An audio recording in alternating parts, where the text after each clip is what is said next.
Voici les conseils que je peux te donner pour bien dormir. Le premier conseil que je t'apporte, c'est calme les excitants. Quand je parle d'excitants, je parle de caféine, je parle de théine et je parle aussi de taurine. Alors, on me dit souvent, ok, c'est quoi la différence entre tout ça? En fait, la caféine et la théine ont exactement la même molécule, ça agit de la même façon, sauf que ça n'agit pas dans le même délai. La caféine va agir au bout de 30 minutes à peu près, la théine va agir au bout environ d'1 heure. La taurine, quant à elle, tu sais, c'est toutes les boissons énergisantes comme le Red Bull, etc. Je les connais pas toutes, mais je pense qu'il y en a d'autres. Mais la taurine, elle va prolonger la durée de vie de la caféine notamment. Donc elle va agir en termes d'excitant, mais pas du tout de la même façon.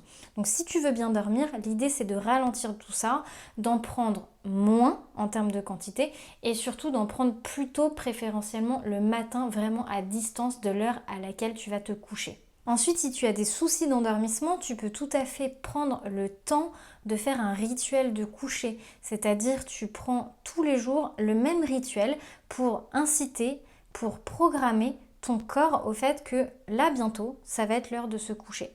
Et en fait, c'est exactement ce qu'on fait avec les enfants finalement. Avec les enfants, on fait exactement la même chose.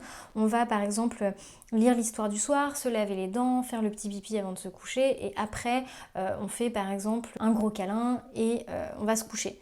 Et bien pour un adulte, c'est exactement la même chose. Le cerveau, le corps doit se programmer à l'endormissement et donc tu peux par exemple écouter de la musique, lire un livre. Je dis bien lire un livre et surtout pas lire sur écran parce que ça va t'empêcher de dormir à cause de la lumière bleue, mais lire un livre, ça peut être aussi faire de la relaxation avant de t'endormir. Quoi qu'il en soit, faire un rituel de coucher avant de s'endormir, c'est toujours bénéfique pour préparer le corps et le mental au sommeil. Le troisième conseil que je peux te donner, c'est sois à l'écoute de ton corps et des signaux qu'il t'envoie. À partir du moment où tu as les premiers signaux du sommeil, à savoir une raideur de la nuque, les yeux qui picotent, que tu bâilles, que tu as une hypotonie musculaire, que tu as froid, c'est clairement les signaux qu'il faut aller te coucher maintenant.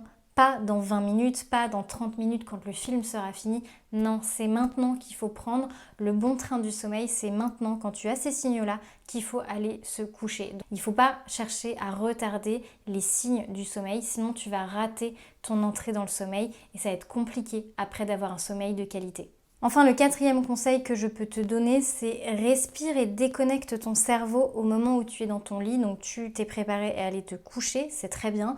Tu peux faire des respirations apaisantes, tu respires sur tes 3 étages respiratoires, le ventre, le thorax et les épaules.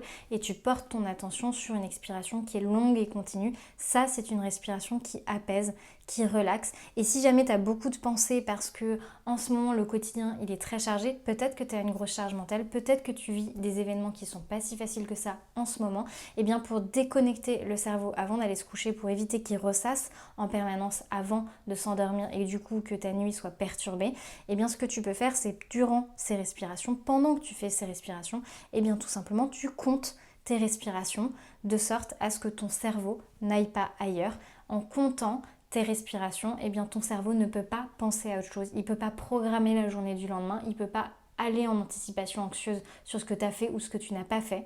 Il va juste compter et c'est ce fait de compter qui recentre l'attention sur ici et maintenant et qui permet de lâcher prise avant de s'endormir.